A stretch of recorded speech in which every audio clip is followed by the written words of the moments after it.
Okay, this is a Icom IC725, and I thought might as well show off the meter that we fixed up the other day, all back in one piece.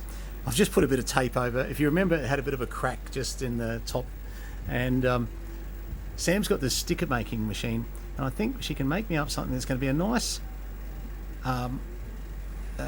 major size sticker which can go over both, and kind of give it a bit of a balance in the fact that I couldn't find a meter piece that was the exact same size as this to replace this, unfortunately. Otherwise I'd love to have done that, and but we're gonna have to camouflage it a bit. This is just one that we've bought in from Dennis, 4SX, that had to be repaired to go out in the other museum workshop. Actually, I thought it'd be good for out there. That's why I bought it. I thought repair it up, and as you'll see, 1 2 3 4 5 1 2. I'm on the 200 watt scale. Beautiful PP meter. The way that it holds its PP, really nice. 1 2 3 4 5. Very much agrees with the Kenwood up there actually. 1 2 3 4 5 1 2. Hello. So you know, it just proves it's every bit as accurate as the Kenwood, and you know, sustains that lovely PP just to be able to have a look at what the radio is doing. Anyway, okay, so let's go down to where are we? Oh, hang on, we're on split. I know why. Because I was cleaning the radio a bit, had a bit of dust on it, and I push buttons everywhere, and then I have to go to kilohertz. What else have I got? I've got lock on. Righto. Right. Finally, we actually get to the stage where we can use the radio, and I can go a lot faster if I hit kilohertz. That's better. Where are we going to go? 7100, I think. We should be able to hear ourselves up here. 1 2 3 4 5 1 2 1 2 1 2 3 4 5. Yeah. 1 2. Hello, hello, hello. See, there you go. 1 2. Hello, hello, hello, hello, hello, hello, hello. This radio's got a bit of drive actually. Hello, hello, hello. Now, obviously, the monitor's not PEP, so we're not quite seeing the same output there. RF power actually wasn't quite all the way up, but it won't make a difference on sideband. Let's have a look on FM. Loads of power on FM there. You can see 1 2 3 4 5. Oh, you're not going to hear that very well there. Let's just see if I turn the volume up on this one. Turn it down on that one. 1 2 3 4 5 1 2. Now FM's really nice. 1 2 3 4 5 1 2 1 2 3 4 5. Yeah, working well. These are a good starter radio. Look, I hate calling anything a starter radio because they're better than that. They really are. But as far as you know, price point and exactly where they fit, you know, they're definitely not a lot of money for what they are. Let's put a bit of signal into it. That's a lot of signal into it. Let's turn that down there. Let's take a little bit less signal. It's better. Now let's have a look. As you see, I had the attenuator in. I was thinking something didn't sound too right there. Okay, now we're about 0.5 a microvolt. Just sort of preamp brings it really nice. I wouldn't call it noise free, nearly noise free. Yeah, bring it up to about 0.6 of a microvolt and noise free. So, not bad, don't get me wrong, not bad. Yeah, 0.5, you're just getting that little bit of noise there. So, not too bad. Let's get rid of that noise. Squelch. So, squelch. Right. So, look, great little radio for what we're doing. Obviously, most of you will be... Now, we don't want squelch on for sideband. Oh, 1 2 3 4 5 1 2 3 4 5. Definitely good power output of this thing. Really, actually, this is doing better than some other radios I've had on the bench lately. That's quite surprising. And for what this is going to sell for, it's not huge money. The dust is free. I still haven't got all the dust off it, to be honest. And as I said, good 100-watt radio. I like the fact that you can move through your bands. Your bands like so. Auto changes from, okay, so obviously this one, I'm on dubbing load, but let's just see if it's all banded. 1 2 3, it is, okay. So I had a feeling it might be, but it is remembering its mode, as you can see here. So lower sideband, upper sideband, upper, and etc., etc. and it's obviously been used on 27 before on lower sideband. So now what's in memory won't surprise me. Let's have a look. Now put that around to there, and oh yes, so look, there's a bit in memory here. It's not all 27 megs, so that's a good sign. A lot of people use 27 megs as a propagation tool for, I know I do, for 10 meters to see how and what's coming up on the 10 meter band. Yeah, look, that's a bit of FM in there as well. So yeah, whoever owned this was an amateur for sure with the bands I've just seen coming up. Now let's get back to VFO, and we go band back to 7 megs, and that should put us back onto there. 1 2 3 4 5. 1 2 3 4 5, and we should be able to hear ourselves back over there. 1 2 3 4 5. 1 2 1 2 3 4 5. Excellent. So look, what are the reasons to buy this radio? One, if you don't have $1 million and your budget is something that you just want to spend around that $500 mark, this is it for sure. If you're looking for something that can automatically hook up to some of the Icom tuners, again, great radio for that. Great to hook up to a Codan antenna, and the fact that very easy to use the antenna output tuning to go with all the 9350s and 3040s, etc. So that's another positive.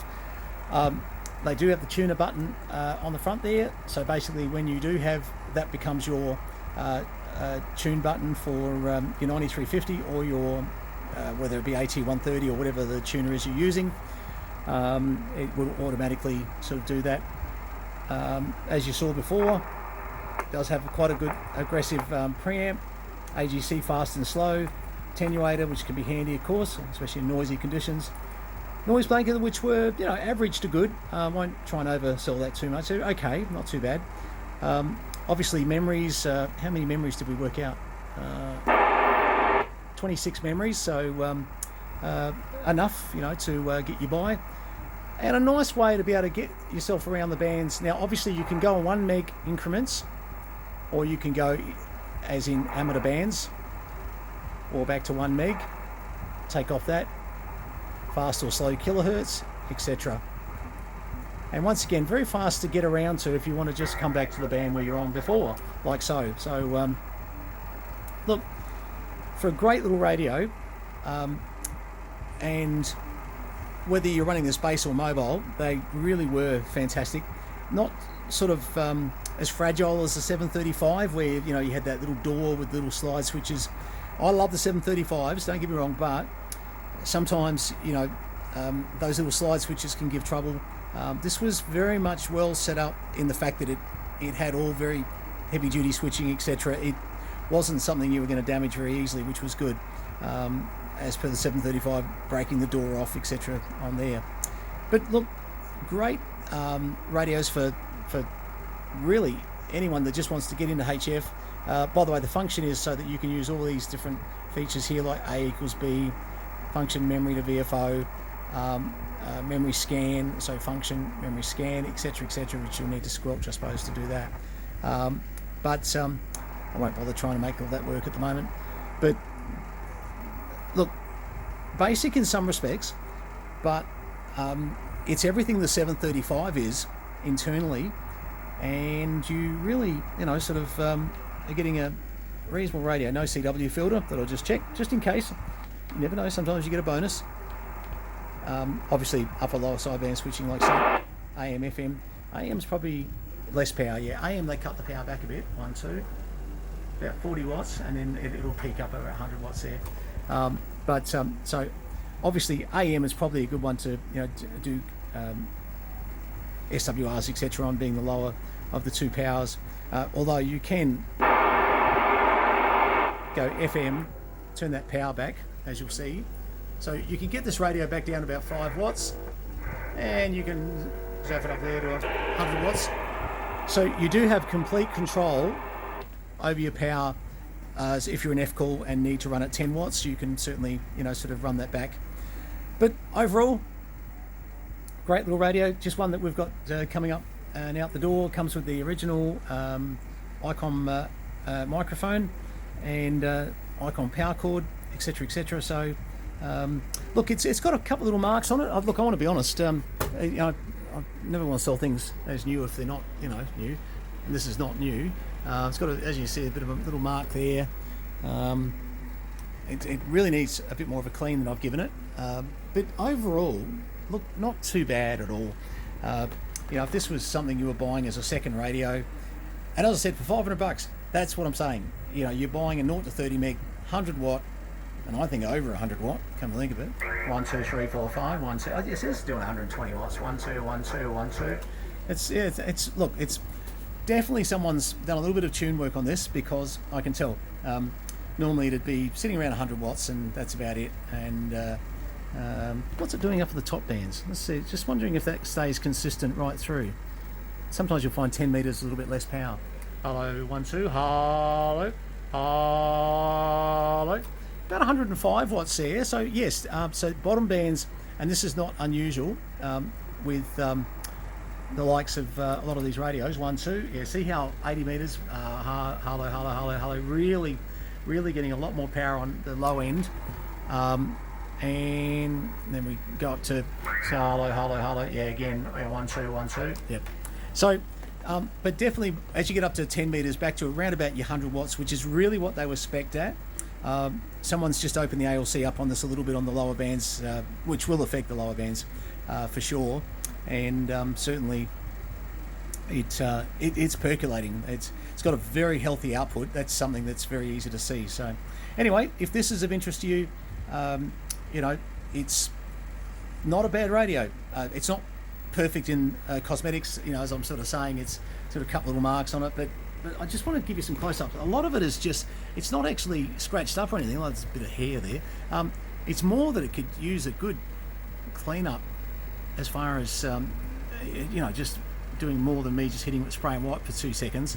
And once it'd be cleaned up, oh no, I think it'd come up very well. There's no actual real massive markings on the case. It's just, let's and a lot of this is just dirt, I think. Let's just where did I put my, I don't want to get this in the radio, but let me put a little bit there. Let's have a look. Just yeah, see, now look at this. Okay, so a lot of it not looking so bad at all, is it, really? That's yeah, no. Okay, so it's a lot cleaner than it really looks once you get a little bit of cleaning on it. Anyway, we're going to put this one out for $500. It's cheap for what it is, because seriously, they're a good, consistent performer. And if you're looking for something from 0 to 30 megs that can do the job on just about anything, this and will incorporate into all the various Icom accessories extremely well, and Codan accessories, antennas, blah blah blah. This might be the radio for you. Icom IC725. Please subscribe, hit the like button, and give us a thumbs up if you can, please. And certainly we'll be getting quite a few up. There's a few more radios coming up. Not so many Icoms though. We're getting lower on Icoms. Look, I've got a few more coming. We've got a 735, which we did a video on just recently with the power supply. We've got a 775 DSP coming up that's got every filter in it. What else in Icom? 756 is on lay-by. 7600's on lay-by. Yeah, no, so I don't think there's a lot of other Icoms coming up, to be very, very honest. I think we're getting a little bit lower on Icoms. Kenwood Yaesu, there'll be a stack of that coming up, so we'll keep you informed. All right, 73s, thanks very much if you did hit the subscribe button, and equally if you hit the thumbs up button. Certainly appreciate. Doesn't cost you anything. That's the good news. That's the one good news. One of the few things in 2025 you won't have to fork out any dollars is to hit the like button or the subscribe button. 73s guys, all the best. Cheers.